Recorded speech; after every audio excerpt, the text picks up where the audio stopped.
We're back on live, and we're going to have an hour and 10 minutes of very efficient examination. Chief, completing? Go.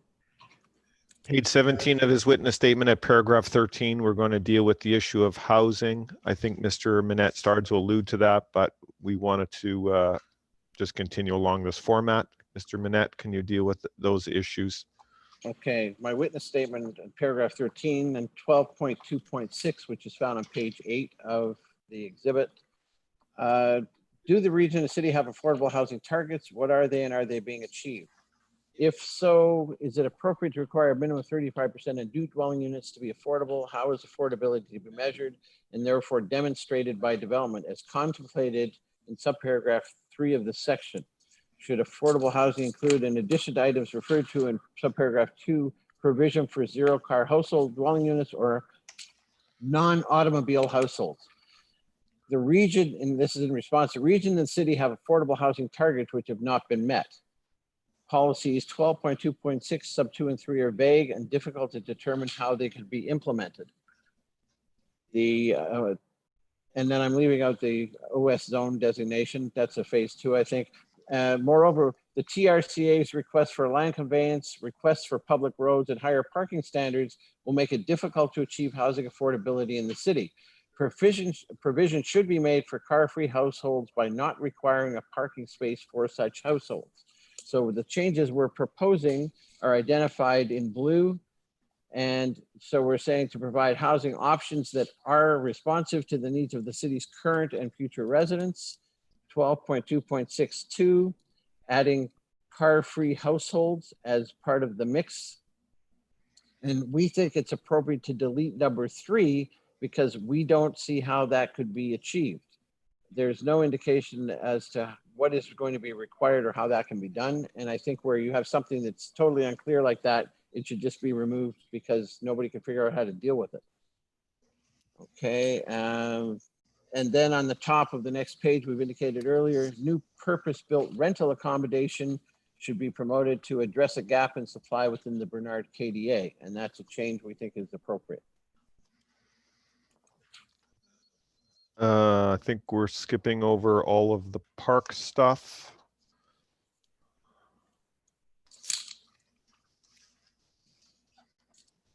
Paragraph 15. Okay, so enhanced streetscape, 12.3.4 is found on page 11. And 12.3.4.4, we think that that is vague and not clear in what is meant by the mixed use character of the KDA and how the policy can be implemented. So Let's small item, move on to 16, please. I Okay. think that's the big ticket, which I think gets us into the heading to the Okay. bus terminal. right, and that's where we find the term modal split 50% as well. So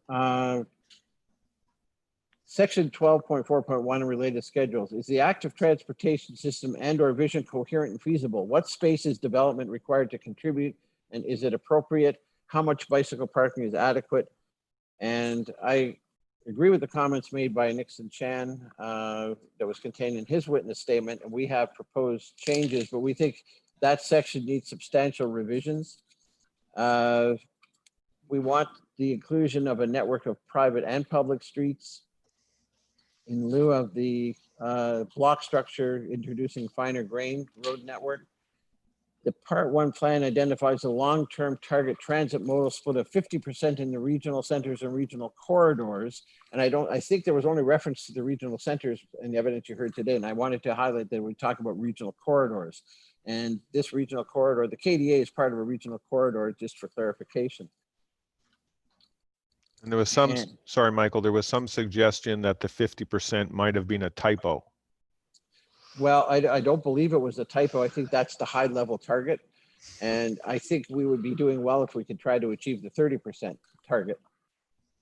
So just going through that further, 12.4.2, at the bottom. This talks about section and related schedule. Since the Bernard KDA is well served by local and regional transit, does the transportation system, specifically the proposed public road network within the KDA, actually support existing and planned transit service and infrastructure?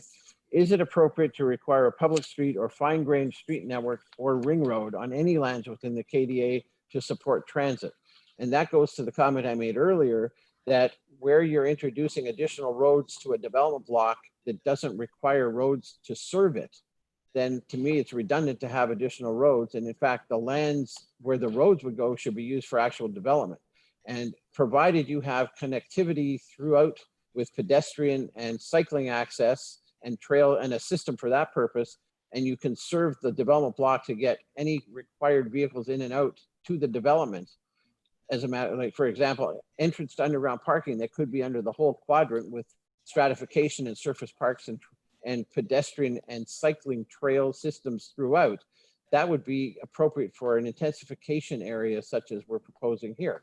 So to just keep adding more roads, to me, doesn't serve the whole intent of what your intensification area is that's supporting public transit, especially where you have the public transit here. So I think that's a rethink. And I think the roads that are shown on the schedule is something that should be rethought as to whether they're actually appropriate or necessary to serve the area, given the transit concentration that we have here. And so I've identified there's a few changes here. I don't think, and perhaps I can get direction from the chairs. Do you want me to identify in blue if you can see it already? Because we can save time if you can just, I'm referencing in general, but the proposed mods are in blue. Because I can go through and read them, but if you can see them, it would save time. I'll take your direction on that.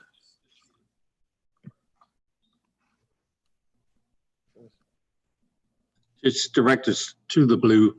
Okay. Okay. Okay, good. Is that okay?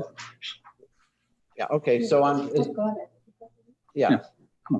Yeah, so that's in the exhibit. So I'm giving you the overview as to why we made the changes. So there's shown in 12.4, we've got some changes that are shown there. And then on the top of page 13 in the subsection 3, the street network is shown on schedule 4.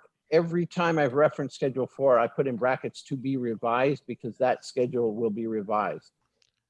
Now, just before, I understand that, of course, since these mods were prepared, Exhibit 35 was introduced. Correct. Right. And Yes. just a big picture, does Exhibit 35 satisfy your concerns? It does in some respects, but not in all respects, Okay, if that's the fairest way to put it. let's move And of on. course, we provided Exhibit 57, which indicates that. So I think that's helpful for the board to reference that. Okay. Where are we now? So are we on 19, I guess, 12.4.3.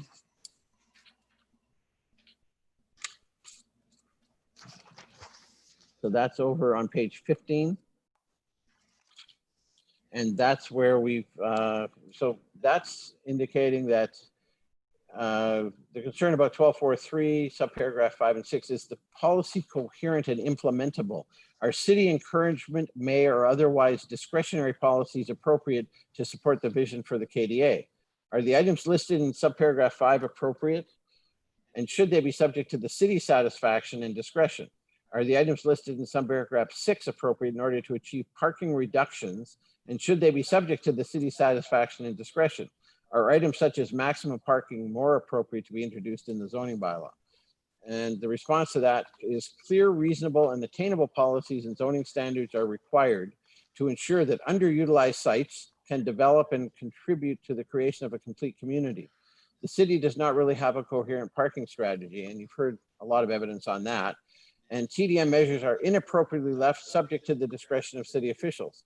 As of right zoning should be the goal, with more TDM items to be introduced in the zoning bylaw, and those have been proposed in the Lee parking strategy. And therefore, I confirm that I agree with the comments of Nixon Chan on that basis.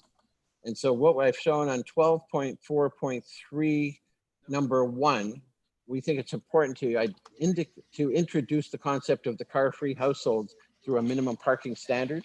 And in my opinion, that should be throughout the KDA because it affects all of the sites that are supposed to be supporting public transit.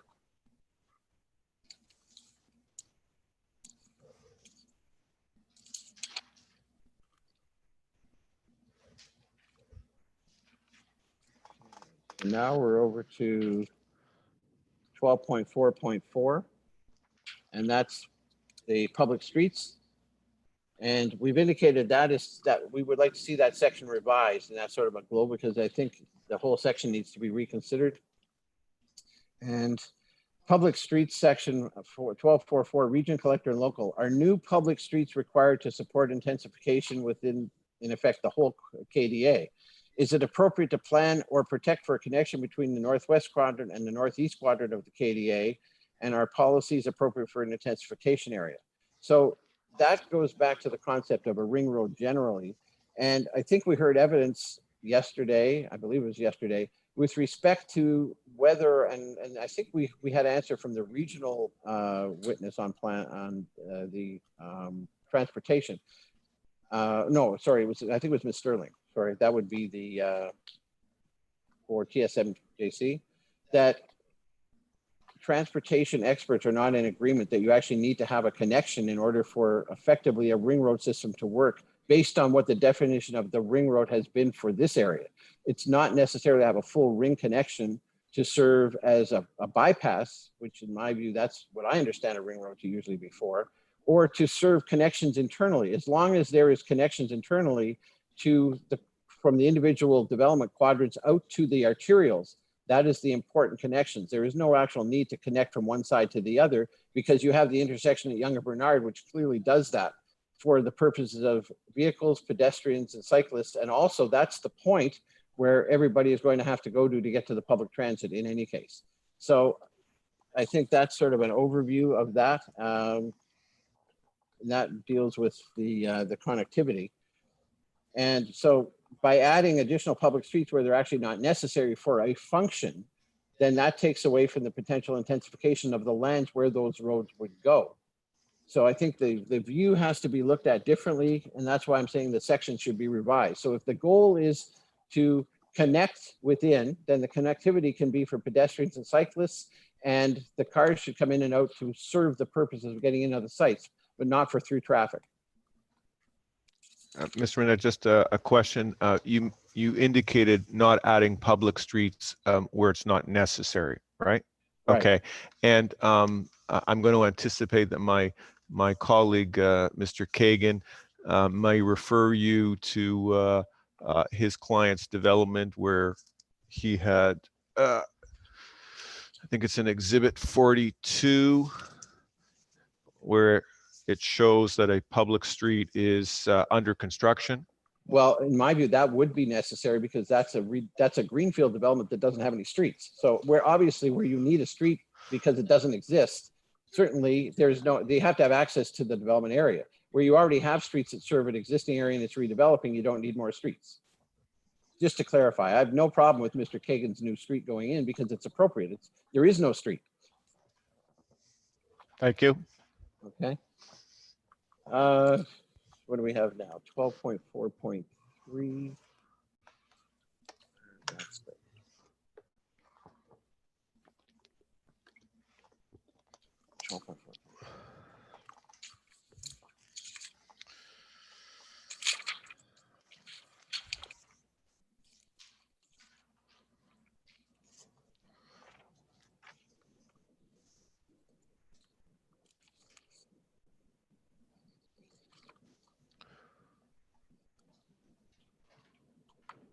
Okay, I think I'm going to skip down. I think I've given evidence already with respect to the connections crossing the BRT, and in my view, that's not appropriate, and there's no justification as to why it would actually be needed for connection. So I'm just going to leave it at that. I think you've heard a lot of evidence on that from the transportation planners. With respect to 12.4.5, private streets. What is the purpose of having this policy? Should development first be required to use private streets with provision for some form of public access in place of public streets? Does the city have design standards for private streets? And if so, are the city's design standards appropriate? And I defer to Mr. Chan on his expert evidence with respect to that matter. I've given an overview from a planning point of view, so I don't think I need to go further into that one. Then we have, we've added under 12.4.5, the addition we have is related to the private streets with POP shall be required in the north and southeast quadrants of the KDA, and those are existing developed areas. 12.4.8 is parking. I can find it. Okay.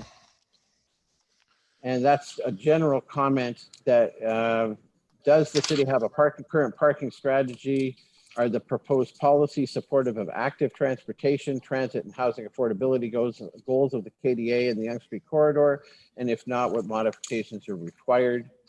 And I think I'm not going to get into any details on what the proposed modifications might be to that, but we think that the consideration of parking rates has to be looked at on a KDA-wide basis to ensure that they support affordable housing and also use of transit. And those two are linked together, because if a unit doesn't require a parking space, then obviously it's going to be much more affordable because the person that doesn't own a car won't have to pay for parking. So that's a general principle that I think should be applied to the redevelopment of an area that's served well by public transit.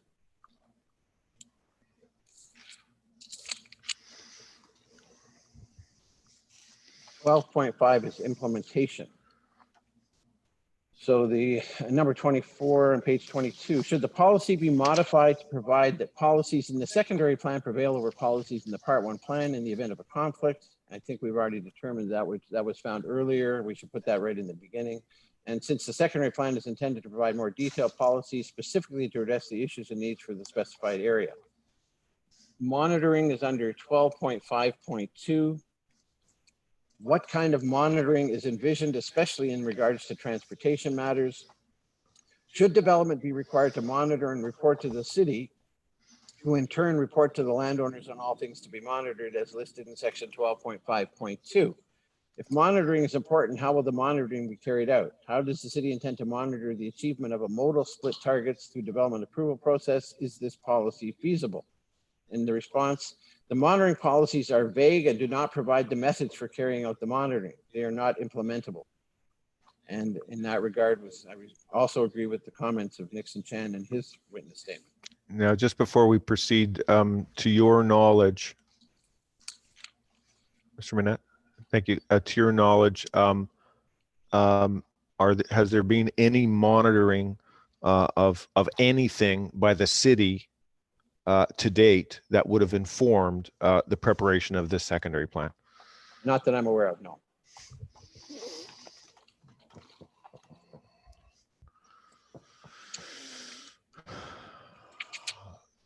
Holding bylaw? Okay, 12.5.4.2. Are the proposed holding provisions or criteria to lift a holding provision appropriate? Is it appropriate for all development sites to be subject to a holding provision? And my response is no to both. The holding provision does not provide for as of right development. Notwithstanding, we're not opposed to the use of a holding provision, providing clear and reasonable criteria are established in order to be able to lift the hold. Development should be required to monitor parking utilization and other matters, including efforts to promote transit in cooperation with the city and the region. And Mr. Chan also had comments contained in his witness statement. So the problem with having a holding bylaw, it's customary that you would have provisions that can be addressed by a developer or applicant, so they would then be able to do certain things in order to lift the hold. In this case, the hold seems to be controlled by, for the most part, the regional capital programs. And that's not something that's within the control of any landowner developer. So I'm not sure how they would be able to achieve the lifting of a hold if they don't control the criteria that are required to do so. The other thing I just wanted to point out again is that in the city's directive, when they undertook the original secondary plan in 2017, the clear direction from the planning commissioner at that point, and there's reference to that in a staff report, was the intent of this secondary plan was to provide for the ability of the policies being in place so that there was as of right development potential based on only a site plan application coming forward. The implementation that we see in this secondary plan strays far from that concept by adding additional studies to be done and lifting the hold only through external agency approvals of different things. And I don't think that follows the original intent when they undertook the study and the original secondary plan development. So I think we have to go back to the original intent and trying to find a way that there can be as of right development so development can proceed quickly without having to wait or go through a whole bunch of additional studies. And if the studies need to be done, they should be done in support and development of the policies themselves.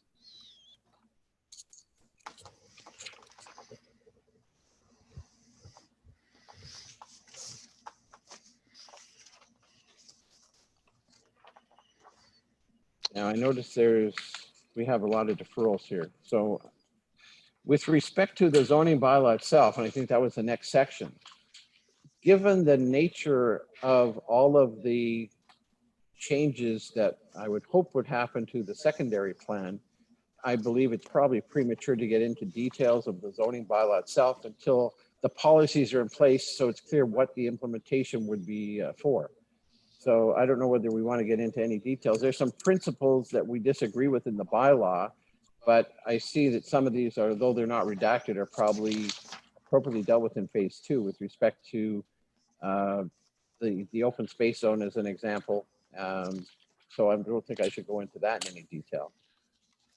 I think that's the end of the plan. And I'm just trying to watch the clock and just keep us moving. Can we go back now to Exhibit 35, and I want to deal with the bus terminal. Okay, do you want to put that on the screen? Yep, just give me 1 second.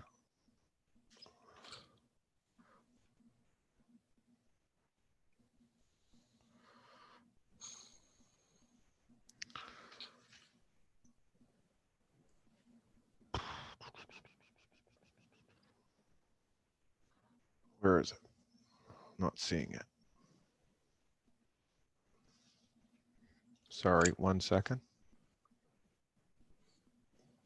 Okay.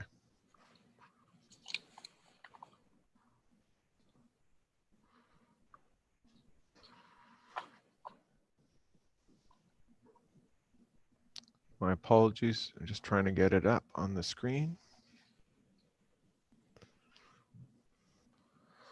Should be up now.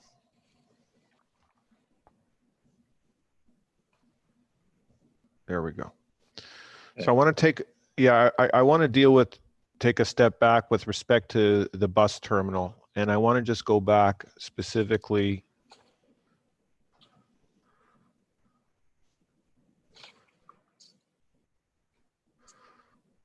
I just want to pull up 1 second. First of all, do you recall if a policy related to the bus terminal was contained in the 2017 version of the official plan, of the secondary plan? No, I don't believe there was. Okay. And did you hear the evidence of the regional transportation and regional York Region Transit evidence that was tendered? Was it yesterday? Yes, so there's the transportation planner and the transit planner. Okay. I heard both, yes. And did you have an opportunity to, in fact, further review their evidence by watching a YouTube video to make sure that you actually understood what was said? Yes, I did. Okay. And so can you please now address what your concern is with respect to what is now proposed as we see on screen with respect to the bus terminal?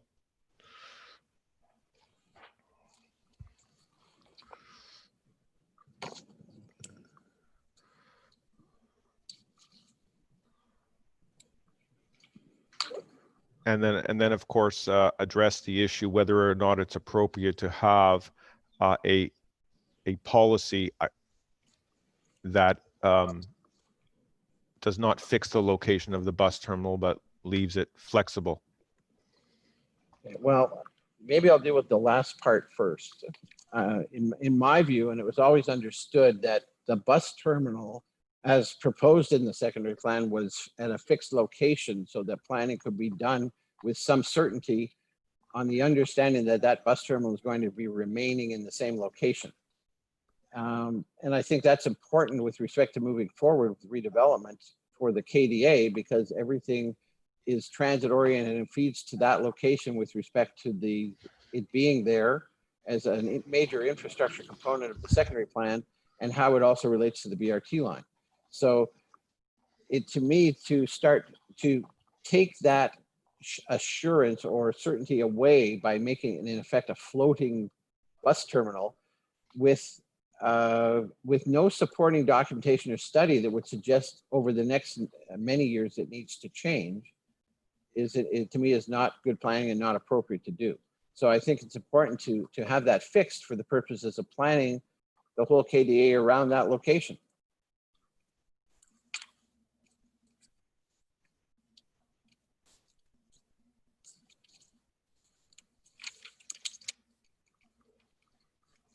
I think the evidence we heard was that the justification and support that appeared to be suggested doesn't really exist. So in looking back at some of the information, we had some exhibits showing expansion of bus bays, but then when the cross-examination, or I guess the evidence we heard from the regional witness was that was sort of an internal memo that is more of a wish list and is not necessarily based on any need that was based on a study that was done where there was right now that for instance, they needed more bus space to serve the existing situation, or that was any study that was done that showed with any reasonable period of time going forward that there would be need to expand the bus terminal. So it was a longer term approach, and certainly if there's development going on in the quadrant where the bus terminal is, that part of the policies clearly described that it would be incorporated into the development in that quadrant. And at that time, if the region had input and there was a need to change anything related to the bus terminal, it would be based on that discussion at that time. But right now, to suggest that in effect the bus terminal could go anywhere within the KDA, that's not planning for certainty, and certainly doesn't provide any certainty for any of the portions of the KDA if there's an expectation that somewhere down the road we have to protect for some bus terminal that may end up somewhere that we don't know about. So I think that is something that I don't agree with. I think that should be fixed because it always has been indicated to be there up until, and council approved it on that basis as well.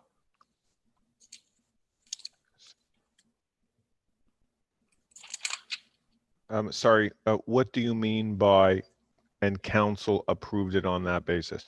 Well, the approved plan that came out of the May 20th or the May 14th meeting was the plan that was made, the May 20th plan, which showed it as a fixed location. And it was, the policies are intended to provide for development with the bus terminal there. So what's wrong with some landowners seeking to take a fixed policy and make it floating? What's wrong with that? Well, with a substantial infrastructure component of public transit, especially, that puts uncertainty into the whole KDA. And what is your view of this notion that apparently this proposed mod is supported by a number of agencies, including some landowners? What's your view of that? Is it? Well, it may be supported, but there's no basis for it in any kind of study that's been done to identify why that proposed policy would be appropriate.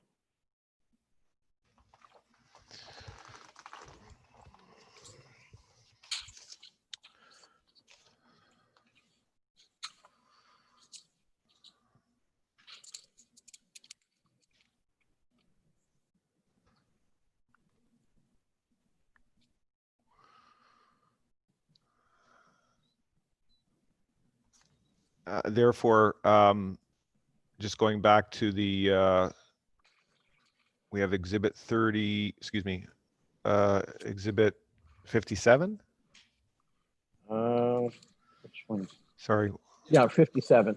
Now, just further to that, and trying to find it, I'm not sure if it would be appropriate or not, but if there was a concern about that bus terminal and potential expansion, the opportunity exists perhaps on Schedule 4 to outline an area that could indicate on Schedule 4 that with respect to the area around the bus terminal, it could be subject to further study with respect to future needs of the bus terminal. But that should be isolated to within that area where the bus terminal currently is. Are you able to draw that just to show what you mean? Just one second.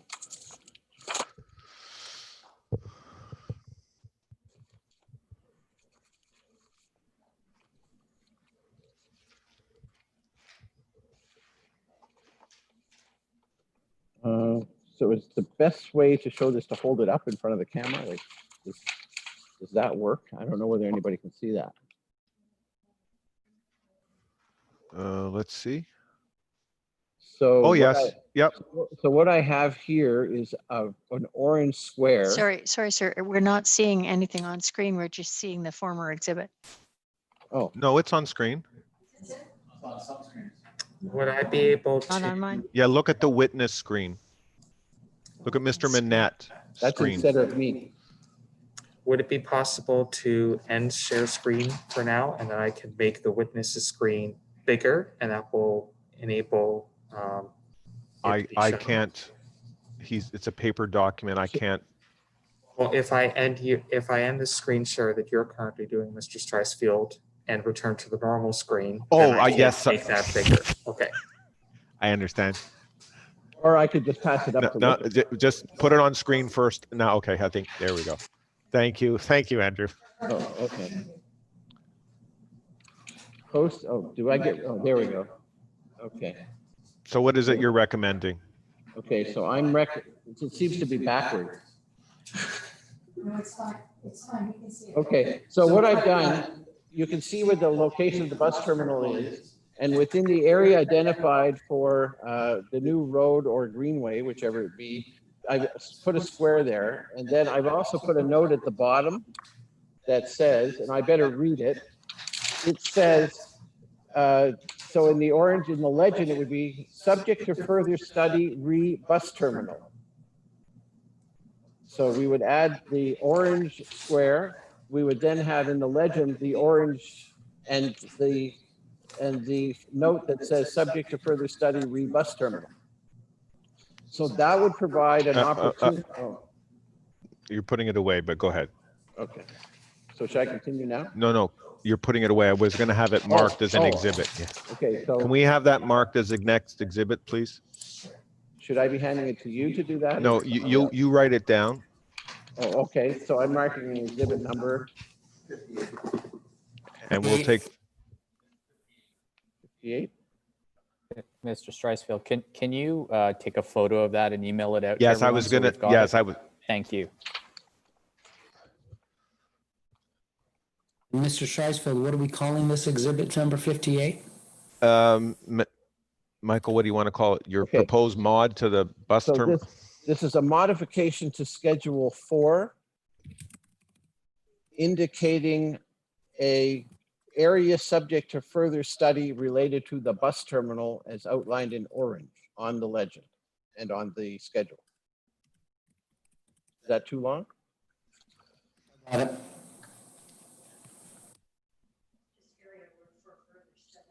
Would be enough for a description. I am- Modification to the schedule with respect to the bus terminal. Schedule 4.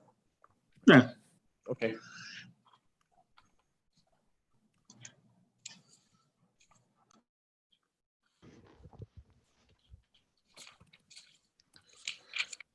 Yeah, we'll take a picture of that in a second and we'll send that around.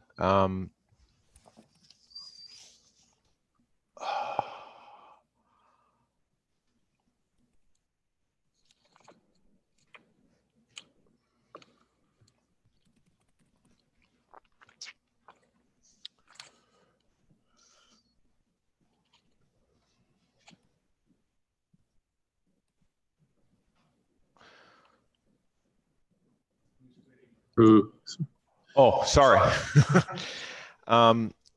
Mr. Manette, was there anything further that needed to be addressed in terms of the bus terminal?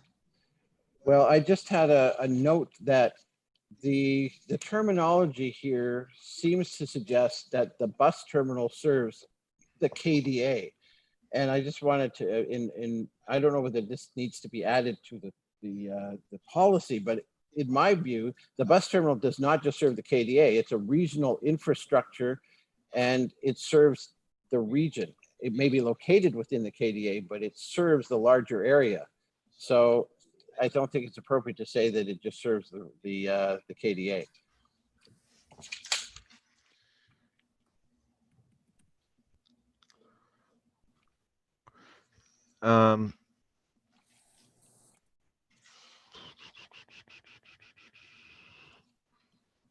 I thought there was a version that had a note, question.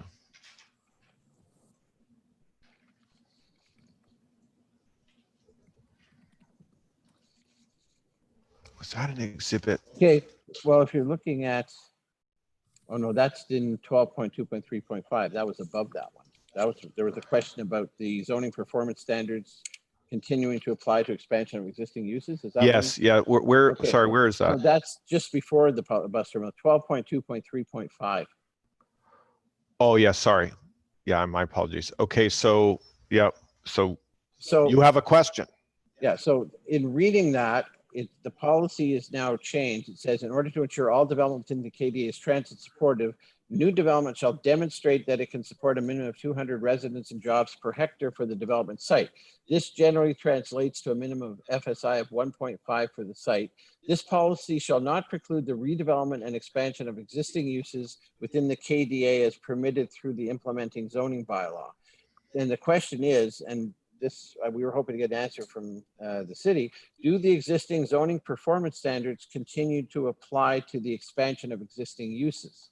Because if the new standards are to be implementing new development, then if we're going to have expansion of existing uses, and I believe you heard evidence that that is being put in place to ensure that areas that are not ready to develop can still expand their existing uses to a certain percent, what are the zoning standards that would then apply to those? Would there be a problem with that? So that was just a question we raised to ensure that that is taken into consideration in the bylaw as it's, we're assuming the bylaw will be revised through other input it's received through the modifications.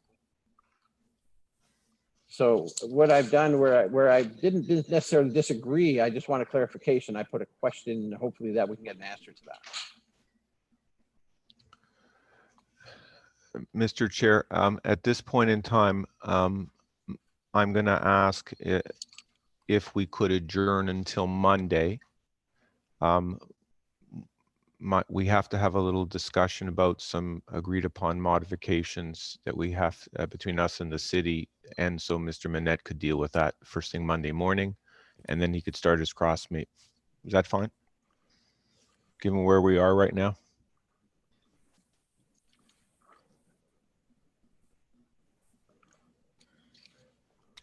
And also, sorry, and also we had thought we had resolved, or there was some resolution on the Exhibit 34 modifications.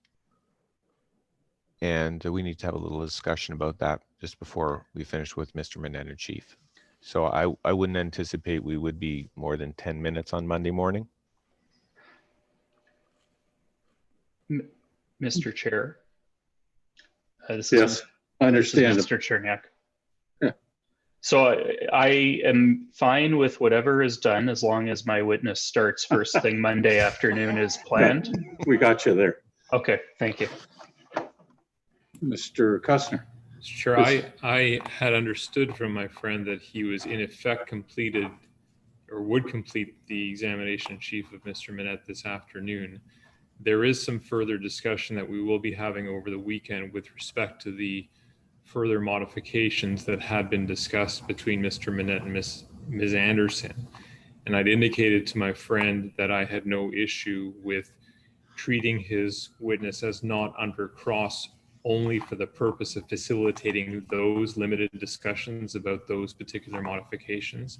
So I just want to make it clear that we're not deferring any further examination in chief, and that the only reason why the witness is not being treated as under cross is solely to facilitate the further discussion we need to have about those proposed modifications.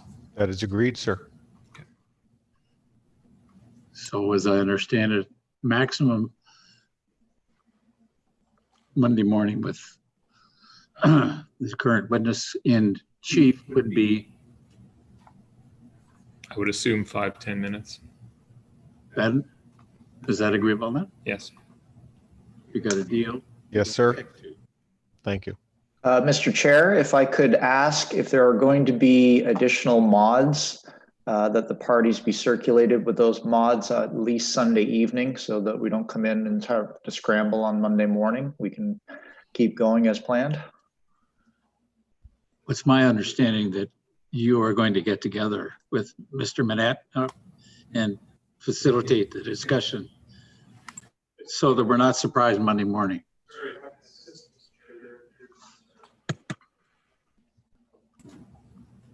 Am I good now? Yep. If I can assist, there are no further modifications proposed. We're talking about modifications that had previously been discussed as between Mr. Manette and Ms. Anderson, which have already been circulated to the other parties. There may be some very minor tweaking on, I believe, one of the policies, but beyond that, there's no further modifications contemplated. Oh, okay, but whatever minor or changes will be circulated. Will be circulated. So that yes. everybody knows what the game is on Monday morning. Absolutely. To be clear, I do not believe anything has been circulated to me. So if there's any parties that didn't get it, out of an abundance of caution, I'll circulate it right now. Thank you. So you'll have them today. Okay. Sir, it's Ira Kagan here. I just thought that because we are ending a bit early today, could we just all take stock of what's left to do in the hearing, make sure we've got enough time to finish it? And I'm particularly cognizant of Mr. Cherniak saying, I don't want to put a witness up on Monday afternoon and have the witness stuck in cross for a whole week. Correct. That seems to be what everybody's agreed to, I thought. Right. So I'm just looking at the work plan to try to figure out the first witness for Mr. Cherniak was going to be his transportation witness. Is that correct, Mr. Cherniak? That is correct. And if he starts at the time in the work plan on Monday, 1:45 p.m., that should be sufficient time and we should be able to stay right on schedule. Okay, and that would complete chief and cross and re-examination. That's correct. According to the schedule. Okay, so it looks like the job of any of us who want to cross-examine Mr. Manette is to make sure that all of the cross-examination of Mr. Manette and any re-examination would be finished by the lunch break. Yep. Right. Okay. Efficiencies required. I'm all for efficiency, sir. Just noting it all, it's going to be necessary. Yes. Okay. Thank you for taking the time. I just wanted to make sure we all understood what we had to do. Okay. And sir, just to assist my friends, I can indicate that I'm expecting to be able to complete my cross-examination of Mr. Manette in about 90 minutes maximum. So if assuming I commence his cross at say 9:45 or so, I would anticipate that we could complete it by the morning break. On that basis, Mr. Cherniak, can I suggest that your witness be ready to go before the lunch break? There's no point in losing time if we are ready to hear him earlier. Well, yes, I presume she would be here. I presume, would she? He's already. I'm sorry, he sorry. He has already. He has already confirmed to me that he's available all day Monday. Okay. So yes, he should be there in the morning. I should note I will not be ready to go with the next witness if we have time at the end of the day Monday though. Okay. I just had one.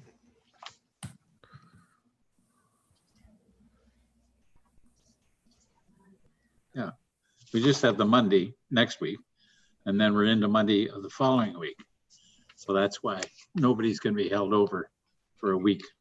Okay, have we not a, yes, Sorry, sir. This is changing time. No. It's just a simple thing. I forgot to request the tribunal. I think you recall that Mr. Annabelle advised the tribunal that he was not calling, I think, his third witness, but I believe he had filed in his document book as an exhibit the witness statement of that witness that he didn't call. And in my review, my submission, that should be struck from the record or identified as such. You shouldn't have an exhibit in that's relating to a witness that doesn't even get called. When do we deal with this first thing quickly Monday morning? No Mr. problem. Annabelle should be at least informed of that. Able to comment. Yeah, Comment on it. absolutely. Okay. Thank you, sir. I'm here, sir. We can deal with that Monday. That's fine. Thank you. Oh, sorry about that.